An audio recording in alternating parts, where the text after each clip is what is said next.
그 다음에 이제 페이스북과 글로벌 비즈니스라는 내용으로 발표를 했는데요. 뭐 글로벌이 뭐 247조 원 경제 효과, 뭐 고용 창출이 어마어마하고요. 이제 페이스북이 이제 국내 대한민국에서도 빠르게 성장하는데 매일 980만 명이 사용을 하고 이 중에서 모바일이 940만이에요. 그러니까 980만이 페이스북을 이용하는데 940만이 모바일을 한다. 이 얘기는 거의 뭐 90% 이상 다 그냥 모바일로 본다는 얘기겠죠. 그리고 매월 1,500만 명이 쓰고 있고요. 뭐 매일마다 들어가지 않는 사람이 있을 수 있잖아요. 그러니까 아무튼 이제 우리나라에서 한 1,500만 명이 그냥 페이스북을 일용량을 쓴다, 그렇게 보시면 돼요. 그러니까 잠재 고객층이라고 볼 수 있겠죠. 모바일에서만 1,300만. 제가 볼 때는 20, 30대가 가장 많아요. 페이스북 쓰는 연령대가. 특히 이제 중소기업, 스타트업 비즈니스 성장에 큰 기여를 하고 있어요. 한국에도 많은 페이스북 마케팅 성공 사례가 있고, 또 이래서 자기들 이렇게 지원할 거라는데, 먼저 페이스북 전문가를 양성하고 이메일, 요거는 지금 하고 있어요. 제가 세미나 하기 전에 얼마나 이메일 대응을 잘하나 한번 테스트를 해봤어요. 그래서 이제 나중에 그 이메일 어떻게 쓰는지 알려드릴게요. 그랬더니 원래 영업일 기준, 그러니까 주말에는 안 하고 영업일 기준 24시간 내에 답변을 해주겠다. 이메일을 보내면. 뭐 한 5시간 지나니까 이메일 주더라고 진짜. 근데 만족스럽지 않은 답변이 왔어요. 채팅, 이거는 어디서 하는지 모르겠어요. 아직 전화도 없는 것 같고 포럼도 아직 없는 것 같아요. 아무튼 지원할 계획이라고 합니다. 그 다음에 이제 중소기업과 스타트업을 위한 페이스북 마케팅인데요. 이 마케팅은 이제 기업의 크기와 상관없이 매우 중요하죠. 그래서 마케터는 인지도 향상, 점포 내 매출 증대, 온라인 매출 증대, 앱 홍보 뭐 이런 것들을 하는데, 문제는 중소기업, 스타트업이나 스몰 비즈니스 하는 분들은 예산이 없고 그러한 전문 인력도 없고 솔루션이 없어요. 근데 이거를 페이스북이 해주겠다, 뭐 그런 얘기입니다. 예전에는 마케터들이 어떻게 했냐, 여기 마케터 분이 계셔가지고 좀 조심스럽게 하는데, 제가 한 게 아니라 거기서 이렇게 얘기를 했어요. 그 15년은 이제 검색 광고 위주였대요. 지난 15년은 키워드, 블로그. 저도 이제 블로그 하고 있고 키워드 마케팅 하고 있어요. 근데 또 디스플레이 광고, 배너 이런 거죠. 그런데 검색 광고 성장이 멈추고 있어요. 이게 성장률이거든요. 검색 광고 점점 떨어지다가 2015년 현재 2% 성장밖에 안 하고 있어요. 그러니까 이제 침체되는 거죠. 그리고 디스플레이 광고도 이제 배너 광고 같은 거, 그것도 이제 점점 떨어지다가 이렇게 3%예요. 그럼 다 광고가 어디로 가냐? 모바일로 간다는 얘기를 하고 싶어 이렇게 얘기를 하더라고. 이런 거 많이 보셨죠? 2005년도 미국의 어떤 이제 모임인데, 2005년도에 사람들이 그냥 봐요. 근데 2014년에 다 휴대폰 들고, 그러니까 휴대폰은 그만큼 많이 보급됐다는 얘기죠. 모바일 광고가 급격하게 성장하고 있대요. 보시면 여기는 이제 노출형 광고고, 요게 이제 검색 광고인데, 검색 광고가 노출형 광고를 앞지르고, 그 다음에 2011년도부터 모바일 광고가 급속하게 증가하고 있는 상태입니다.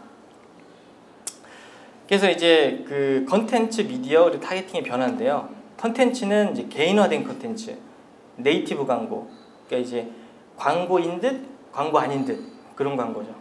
그리고 동영상 컨텐츠, 미디어는 모바일의 성장, 멀티 디바이스, 크로스 디바이스, 타겟팅.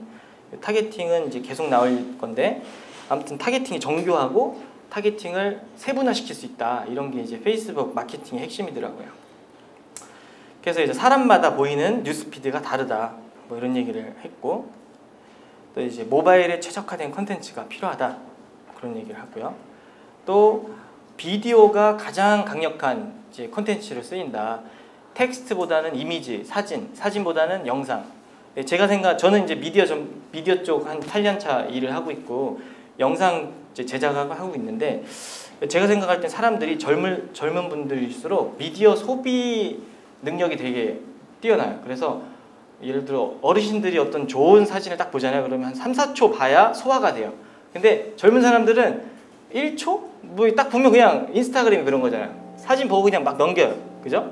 그래가지고 이제 그 사진을 소비할 수 있는 그런 이제 속도가 엄청 빠르기 때문에 동영상이 그나마 사람을 많이 붙잡아 놓을 수 있는 거잖아요. 계속 변하지, 음악도 나오지 하니까. 그래서 동영상으로 광고를 해야 된다, 그런 얘기를 하더라고요.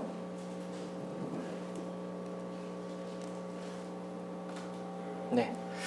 자, 모바일이 중심으로 해서 급성장을 하고 있다고 합니다. 쭉 보시면은 요게 이제 모바일 급성장하고 텔레비전이고 텔레비전 2010년 기점으로 이렇게 쭉 디지털이 상승세고 또 이제 모바일이 급성장. 계속 뭐 모바일이 중요하다. 또 모바일에서 우리들이 강력한 그 수단이다. 페이스북이 계속 그런 얘기를 하더라고요. 그래서 이제 깨어있는 시간 중 2시간을 제외하고 언제나 휴대폰을 소지하고 있대요. 79%가. 여러 디바이스를 쓴대요. 휴대폰 했다가 노트북 했다가 태블릿 했다가. 근데 자기네 페이스북은 모든 것이 동일하게 보인다. 자꾸 자기를 자랑하려고 이렇게 얘기를 한 거예요. 디바이스 여러 개 사용해도 우린 잘 나온다. 이렇게 그런 얘기를 쭉 하는 거고요. 자, 여기 타겟팅인데 기존에는 이런 식으로 타겟팅을 했대요. 성인 남자, 나이 한 30대, 관심사는 스포츠, 이런 사람한테 이제 광고를 막 하는 거예요. 근데 정확하지가 않기 때문에 이제 헛발 치는 게 많죠. 근데 이제 페이스북 같은 경우는 이런 데이터를 가지고 하니까 여성, 홍세화, 나이 32, 이제 이 사람은 야구 좋아하고 에너지 드링크를 자주 구매하고 주로 모바일을 사용해서 온라인 활동을 한다. 또 뭐 한희욱이라는 사람은 나이가 이런데 딸을 둔 아빠고 축구를 좋아하고 재테크에 관심이 많고 여행센터에 방문하고 있다. 그래서 진짜 이런 정보까지 가지고 있을까 생각이 드는데, 근데 하는 얘기 들어보니까 그 사람이 페이스북에서 막 활동하는 모든 것들을 다 DB에 막 기록하는 것 같아요. 그러니까 예를 들어 그 사람이 뉴스피드에 뜨는 것 중에 야구 스포츠가 나오면 좋아요를 누르거나 그 사진을 확대하려고 클릭하잖아요. 그런 것도 다 체크가 돼요. 클릭하거나 또 아니면 자기가 이제 어떤 글을 쓸 때 그 키워드 이런 것들이 이제 빅데이터식으로 다 구축을 해서 그거를 이제 활용해서 광고를 그 사람한테 뿌려주는 뭐 그런 것 같더라고요. 아까 얘기했듯이 전 세계 14억 명의 DB를 가지고 있어요. 엄청나죠. 그래서 사람을 잘 이해를 해야 된다. 뭐 그런 얘기고요. 근데 이제 이 모든 것들이 페이스북에서 활동하는 모든 것들이 다 DB에 기록된다는 거죠.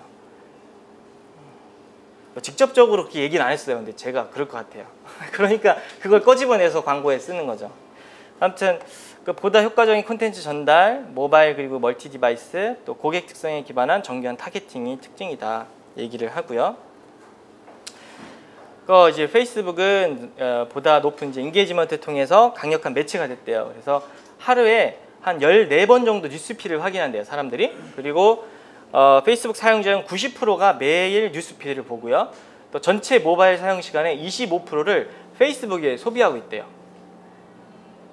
이게 자기들이 한 게 아니라 여기 출처가 있어요. 예. 자기들이 했다고 하면 좀 그렇죠. 근데 다 출처를 해놨더라고.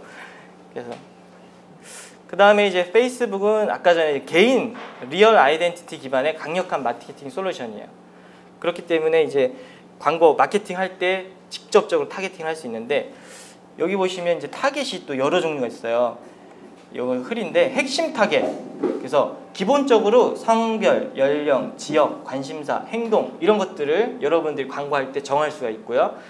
맞춤 타겟이 있어요. 뭐 CRM, 웹사이트 방문자, 모바일 앱 사용자. 그러니까 회사에서 기존의 고객들의 리스트를 가지고 있는 경우 있잖아요. 뭐 명단이나 주소 같은 것들. 그래서 이제 그것들을 이제 활용해 가지고 여러분들 타겟팅할 때 쓰실 수가 있어요. 그 다음에 유사 타겟이라는 게 있는데, 이게 뭐냐면 여러분들이 이제 영상으로 어떤 홍보를 했어요. 그러면 그게 영상이 대박 나가지고 거기서 활동한 사람이 한 30만 명이라고 쳐요. 예를 들어 화장품. 실제로 그렇게 무슨 화장품이지? 이따가 시간이 되면 제가 영상을 좀 몇 개 보여드릴 텐데, 그 30만 명이 좋아요하고 관심을 보였어요. 그럼 그 30만 명한테 제2차 광고를 할 수가 있어요. 그런 식으로 이제 그 뽑은 사람 가지고 더 적극적으로 구매할 수 있게 뭐 이렇게 광고를 할 수 있다고 하더라고요. 그래서 뭐 이제 다른 사업이나 다른 일처럼 여러 가지 단계와 노력이 필요한데, 먼저 뭐 이제 일반적인 성장을 위해서는 가설, 실험, 도약, 성장 이렇게 되고, 마케팅도 마케팅 계획, 테스트와 분석, 성공적인 캠페인, 비즈니스 성장. 페이스북은 고객 파악이 먼저예요. 고객 파악, 크리에이티브 기획. 제가 생각할 때 이게 가장 중요한 것 같아요. 크리에이티브 기획. 예. 제가 똑같은 금액, 똑같은 기간인데 영상은 조금 다르게 해서 광고를 해봤는데, 하나는 한 12만 명한테 가고 하나는 2만 명한테밖에 안 가더라고요. 그러니까 광고를 어떻게 재미있게 보는 사람 위주로 해서 만드냐, 그게 되게 핵심이고, 그걸 이제 한마디로 말하면 내가 하고 싶은 말을 페이스북에 광고하면 안 되고, 그러니까 고객이 듣고 싶은 말을 해야 돼요. 고객이 듣고 싶은 말에 자기 광고를 심어서 광고를 해야 이제 그게 이제 바이럴도 되고 전파가 되더라고요. 그러니까 내가 하고 싶은 말을 하는 게 아니라 사람들이 듣고 싶어 하는 말을 해야 돼요. 그게 핵심인 것 같아요. 그리고 페이스북도 그거를 체크를 해요. 그래서 사람들한테 인기가 있는 것들은 예산이 적어도 많이 퍼뜨려줘요. 뭐 이래서 이제 마케팅 테스트 및 성과 분석하고 효과적인 타겟에 대한 집중적인 마케팅, 비즈니스 성장, 요 순서랍니다. 여러 기업들이 이제 뭐 성장을 하고 있답니다. 그래서 그때 이제 패널 토의를 새 기업 CEO들이 나와가지고 얘기를 했어요. 그래서 요거는 영상으로 한번 보시면 어떤 분들인지 어떻게 이 페이스북을 활용해서 성공세가 있었는지 아실 수 있을 겁니다.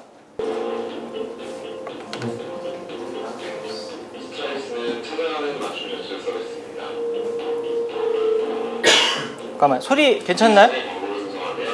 소리 들리세요?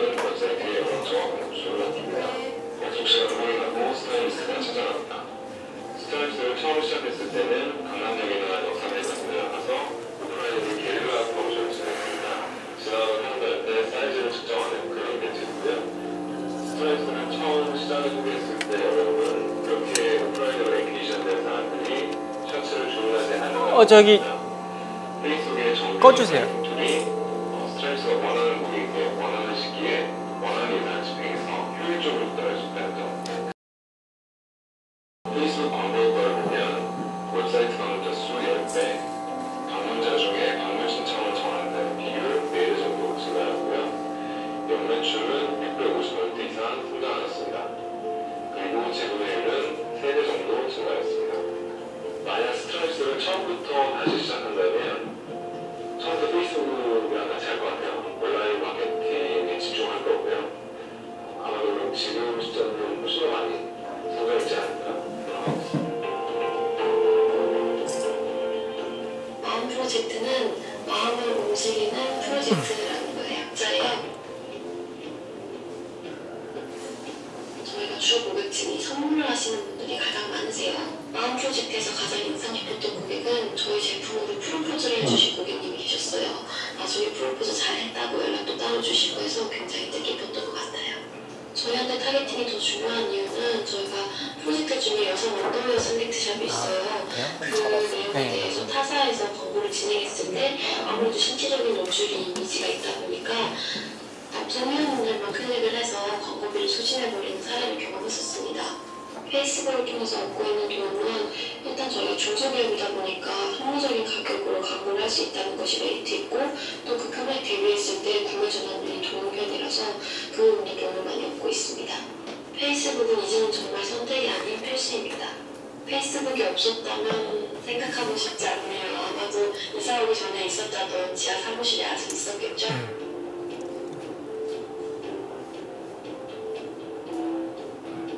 저는 30년 동안 사진을 찍고 사진 공부를 해왔습니다. 이제는 제가 가지고 있는 어떤 사진에 대한 생각이 저만의 것이 아닌 많은 사람들하고 소유하는데 페이스북은 상당히 좋은 방법이라고 생각합니다. 가장 기억에 남는 포스트는 페이스북을 통해 고객과 소통하면서 고객이 원하는 콘텐츠를 제작했을 때입니다. 페이스북은 한 단어로 통찰력입니다.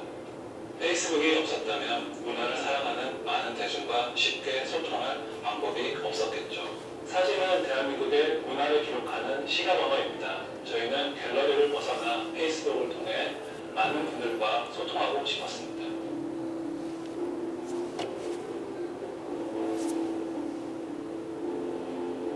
저희 유일성 영향의 뜻은 아주 솔직하고 직관적으로 표현된 우리 모두의 집.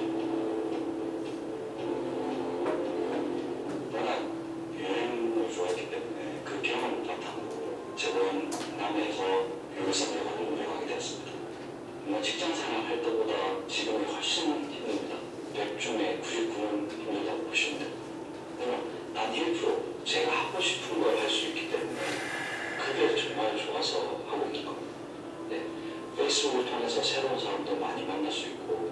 사람들을 통해서 제가 많은 것도 더 배울 수 있고 실제로 저희 첫 번째 고객도 페이스북 페이지를 통해서 오신 분 있습니다.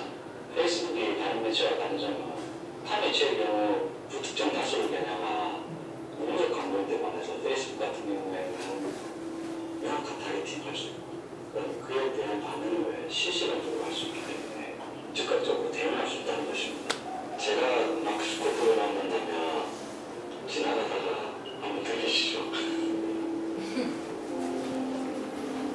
핵심적인 얘기는 이 사람 경우에는 어떻게 했냐면 광고를 걸고 낮 시간에 반응을 계속 봤대요. 이게 실시간으로 반응이 오니까 사람들 댓글도 하고 좋아요 누르고 그거 클릭해서 자기 쇼핑몰로 이동하는 것들이 다 이제 뜨니까 그거를 쭉 보다가 새벽에 사람들이 안 하거든요. 새벽에 그거를 종합해서 수정해요. 광고를 수정하고 그 다음날 또 봐요. 반응이 어떤가. 이런 식으로 이제 최적화를 했다고 하더라고요. 이 사람은 이제 재밌던 게 이분 하는 게 속옷 광고, 속옷 제품을 만들어요. 그럼 광고를 하려면 여성 속옷? 그럼 여자가 속옷을 입고 있는 사진을 배너나 이런 걸 광고해야 사람들이 살 거 아니에요. 근데 이게 남자들이 팬티만 입고 있는 여자 사진을 보면 이렇게 막 클릭을 하잖아요. 그래가지고 12시에 그 광고를 배너 광고를 딱 띄우면 1시간 만에 광고비가 다 소진돼 버린대요. 남자들이 막 다 눌러가지고. 그래가지고 이제 페이스북은 이런 누수를 막을 수 있어요. 왜냐하면 광고를 남자한테 안 보여주고 싶다, 여자한테만 보여주고 싶다. 그럼 여자한테만 가는 거예요, 광고가. 그렇기 때문에 이제 그렇게 불필요하게 돈이 안 나가는 거죠.